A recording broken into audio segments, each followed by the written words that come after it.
Assalamualaikum warahmatullahi wabarakatuh. Perkenalkan, nama saya Musfi Murokobah dari Prodi Tadris Bahasa Inggris 2, NIM T2018-6058. Di sini saya akan sedikit mereview tentang buku yang berjudul Cerdas Berbahasa Indonesia, Seni Berbicara dan Menulis Ilmiah, karangan Bapak Siddiq Ardianta MPD, dosen pengampu mata kuliah Bahasa Indonesia. Dari buku ini saya menangkap pemahaman bahwasannya penting buku ini khususnya bagi kalangan pelajar untuk belajar mengenai tentang aspek-aspek kepenulisan. Tidak hanya aspek-aspek kepenulisan saja menurut saya. Di sini juga ada aspek ketika berbicara, ketika kita dapat mengimplementasikan secara lisan maupun tulisan. Kemudian di bab 1 itu menjelaskan tentang kemampuan menyimak dan membaca. Nah, kenapa sih di Bapak Siddiq mencantumkan di bab 1? Karena dalam di prodi saya sendiri, kemampuan menyimak dan membaca itu sangat penting, khususnya bagi kita sebagai seorang pelajar. Kemampuan menyimak itu penting sebelum kita berbicara. Nah, saya menangkap poinnya bahwa di bab 1 ini menyimak merupakan latihan untuk kita sebagai pelajar untuk bisa melatih otak untuk melatih pemahaman. Kemudian, kenapa diharuskan membaca? Nah, membaca itu sendiri juga merupakan melatih kita untuk memperkaya pembendaharaan suku kata ataupun pengalaman ataupun wawasan kita. Nah, di sini juga dijelaskan di bab 1 hambatan-hambatannya. Hambatan ketika menyimak, mungkin ketika menyimak kita seringkali mendapati kurang fokus atau kurang konsentrasi. Misalkan ketika kita hadir di suatu ceramah agama. Di ceramah agama itu kita sudah berupaya untuk dapat menyimak dengan sesama. Namun di sekeliling kita, teman kita ataupun orang lain misalkan itu sedang berbicara yang sekiranya itu bicaranya mereka membuat kita kurang konsentrasi kepada penceramah yang ada di depan. Kemudian melatih agar kita dapat melatih diri kita agar bisa dapat menyimak dengan baik. Kita dapat mendengarkan cerita atau berita. Kita dapat melatihnya dengan mendengarkan berita atau cerita. Kemudian itu tadi kan kemampuan menyimak, kemampuan membaca. Nah, kemampuan membaca ini ada 3 teknik. Yang pertama itu teknik previewing. Teknik apa sih previewing ini? Previewing ini untuk mengetahui gambaran umum yang kita baca dari sebuah buku. Nah, ketika saya membaca buku ini pasti saya sudah menangkap gambaran umum dari sini. Saya akan melakukan previewing. Apa sih buku ini menjelaskan tentang apa? Gambaran umumnya seperti apa? Nah, di buku ini mungkin dari judul saja sudah terdapat gambaran umum seorang pembaca. Misalkan cerdas berbahasa Indonesia. Nah, di buku ini mungkin ada ya trik-trik supaya kita bisa cerdas berbahasa Indonesia. Mungkin di buku ini juga tidak hanya cerdas berbahasa Indonesia, mungkin juga dikatakan apa saja sih hambatannya, apa saja sih aspek-aspek yang harus kita kuasai untuk dapat berbahasa Indonesia yang baik dalam menulis karangan ilmiah, dalam berbicara misalkan.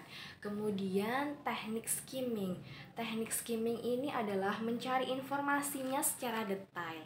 Secara detail dalam artian kita tidak butuh waktu lama untuk dapat menguasai buku ini. Dan kemudian yang terakhir itu teknik scanning. Kita hanya mencari gagasan pokok dari suatu pembahasan di sini. Misalkan di bab 1, saya membaca tentang pemahaman mengenai kemampuan menyimak dan membaca. Oh, di bab 1 ini berarti aspeknya ini yang ada di kemampuan menyimak dan membaca.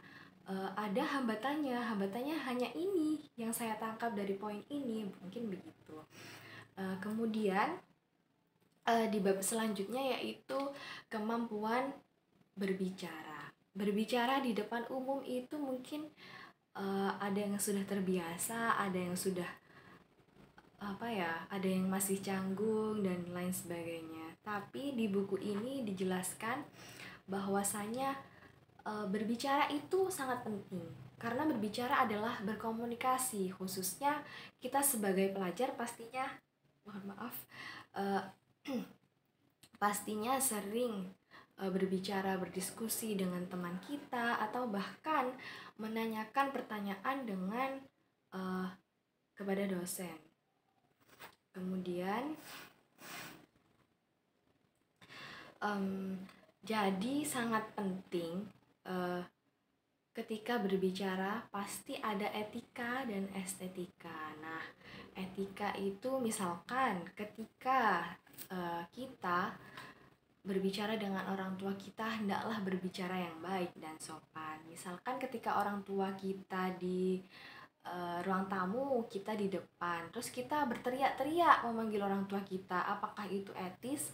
Nah, tentu tidak. Jadi perlu adanya tata krama, unggah-ungguh, tindak tanduk kita sebagai seorang anak kepada orang tua. Jadi di situ yang dimaksud dengan etika itu kita mempunyai tatanan apa saja sih yang mau kita bicarakan, apakah ini baik, apakah ini layak, apakah ini patut kita berbicara seperti ini. Terlebih lagi ketika kita berbicara untuk masyarakat umum, apakah ini dapat menangkap ya asumsi dari suatu yang kita bicarakan kepada umum itu, kepada masyarakat umum, kemudian estetika. Estetika sendiri adalah merupakan keindahan. Jadi elok apa tidak kalau kita berbicara seperti ini? Jadi apakah kita dapat menggunakan kalimat ini di masyarakat umum? Apakah kita elok berbicara seperti ini di depan orang tua kita gitu? Misalkan si A melakukan persekongkolan dengan si B untuk menculik si C. Nah, apakah hal ini sangat estetik untuk kita dengarkan? Nah, kita bisa mengganti persekongkolan dengan kata konspirasi. Nah, jadi si A berkonspirasi dengan si B untuk menculik si C. Jadi kita dapat menggunakan kata yang baik, kata yang lain untuk nilai estetikanya itu ada. Dan kemudian sebelum berbicara hendaklah kita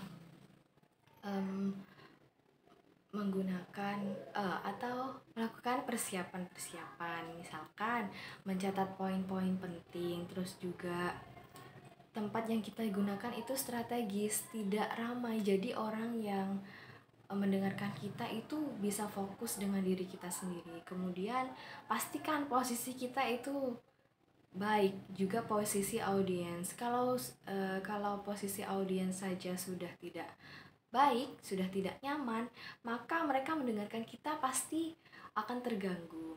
Kemudian di bab 3 menjelaskan tentang teknik kebahasaan dalam menulis karangan ilmiah. Nah, Hendaknya sebagai penulis, kita sebagai pelajar yaitu harus mengetahui kaidah-kaidah bahasa Indonesia yang baik dan benar agar tulisan yang kita tulis, yang kita sampaikan melalui tulisan dapat menghasilkan karya yang berkualitas. Nah, jadi yang pertama itu di sini dijelaskan di bab 3 bahwasanya kita sebagai penulis itu harus memahami kata dasar baku. Nah, kata dasar baku sendiri merupakan kata yang sudah termuat dalam KBBI. Apa sih KBBI? Pasti sudah banyak yang mengetahui bahwa KBBI adalah Kamus Besar Bahasa Indonesia. Dan maknanya itu merupakan makna yang sebenarnya, bukan makna kiasan. Contohnya contohnya kata akta. Kata yang baku itu akta, bukan akte. Berbeda di masyarakat biasanya kan menyebutnya dengan akte kelahiran gitu. Terus juga cendramata, itu kata bakunya cendramata, bukan cindramata. Yang selanjutnya yaitu memahami kata dasar memahami kata bentukan. Nah, kata bentukan ini bisa berupa dari awalan, sisipan, maupun akhiran. Biasanya itu menggunakannya itu kata imbuhan. Misalkan me plus kata dasar, me plus sapu, berarti kan menyapu. Nah, me itu sendiri, kata imbuhan me itu sendiri diikuti dengan huruf K, P, T, dan S. Namun, jika kalimat itu diikuti kata konsonan lagi, bukan kata vokal, misalkan bukan sikat ya. Kalau sikat kan menyikat. Misalkan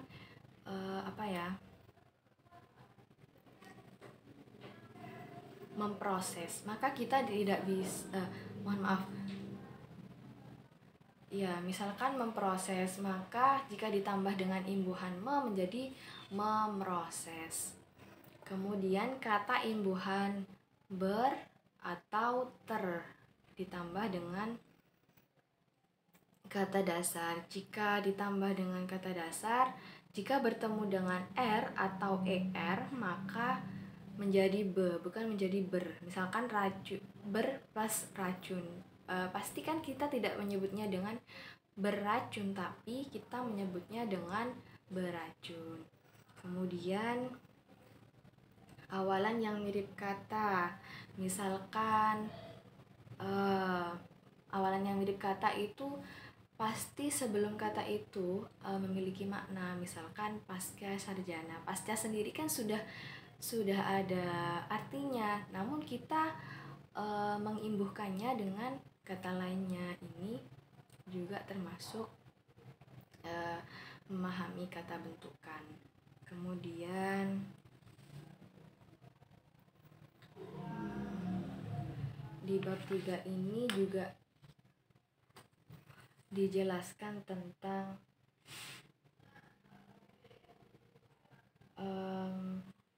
memahami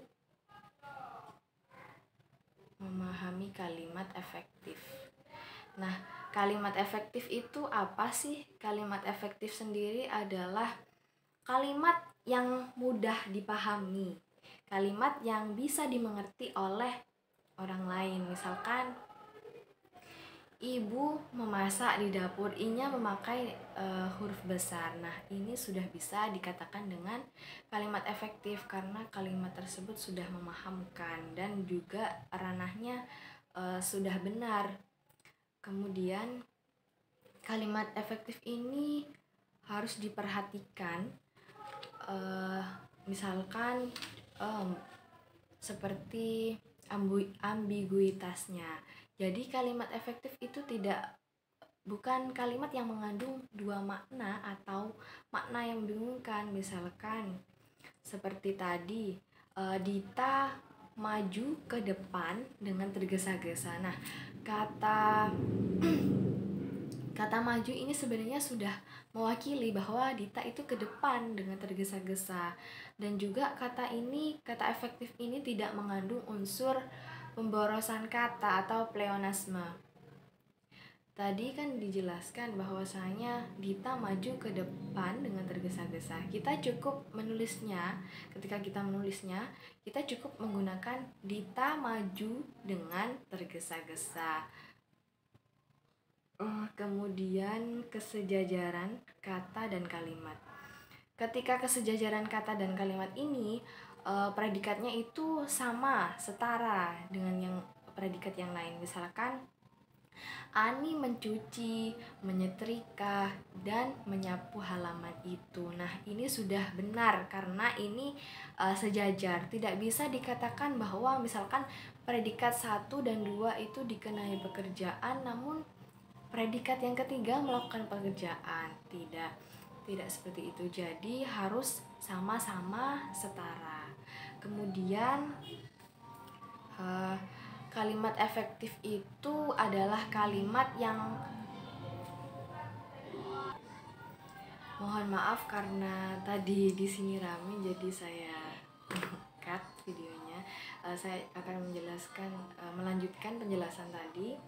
Jadi di poin memahami kalimat efektif tadi harus yang poin keempat itu harus logis sesuai makna. Jadi ketika kita tidak bisa menalar sebuah statement, sebuah pernyataan, itu tidak bisa dikatakan sebagai kalimat efektif. Dan juga yang terakhir yaitu konjungsinya itu juga harus sesuai. Misalkan meskipun ia pandai, ia tetap naik kelas. Nah, ini jika kita sudah paham, saya paham dengan kalimat ini, maka ini juga bisa dikatakan sebagai kalimat efektif karena tidak berbelit-belit bahasanya. Misalkan jika diganti meskipun ia pandai tetapi ia tidak naik kelas, mungkin pendengar akan bertanya-tanya, pembaca akan bertanya-tanya, ini maksudnya bagaimana, kok seperti ini, apakah ini ada lanjutannya lagi atau hanya berhenti di sini saja. Nah, jadi itu yang poin yang utama saya tangkap dari kalimat efektif ini adalah pendengar atau pembaca dapat memahami apa yang kita sampaikan. Kemudian yang terakhir yaitu memahami kalimat baku. Kalau tadi itu kata dasar baku, kalau yang terakhir ini adalah memahami kalimat baku. Kalimat baku sendiri merupakan kalimat yang kedudukannya lebih tinggi dari kalimat efektif. Nah, misalkan itu tadi, ibu memasak di dapur. I-nya menggunakan huruf besar. Nah, ini sudah bisa dikatakan dengan kalimat baku. Nah, dan kalimat baku ini pasti kalimat efektif. Kalau ia sudah baku berarti ya ia sudah merupakan kalimat efektif. Namun sebaliknya, kalau jika kalimat itu efektif, tidak selalu kalimat itu baku. Jadi terbalik. Jika baku berarti kalimat itu sudah pasti efektif. Jika kalimat itu efektif, belum tentu, belum pasti kalimat itu baku. Mungkin itu yang dapat saya sampaikan. Mohon maaf jika saya banyak salah kata, baik disengaja maupun tidak disengaja. Wabillahi taufik wal hidayah. Wassalamualaikum warahmatullahi wabarakatuh.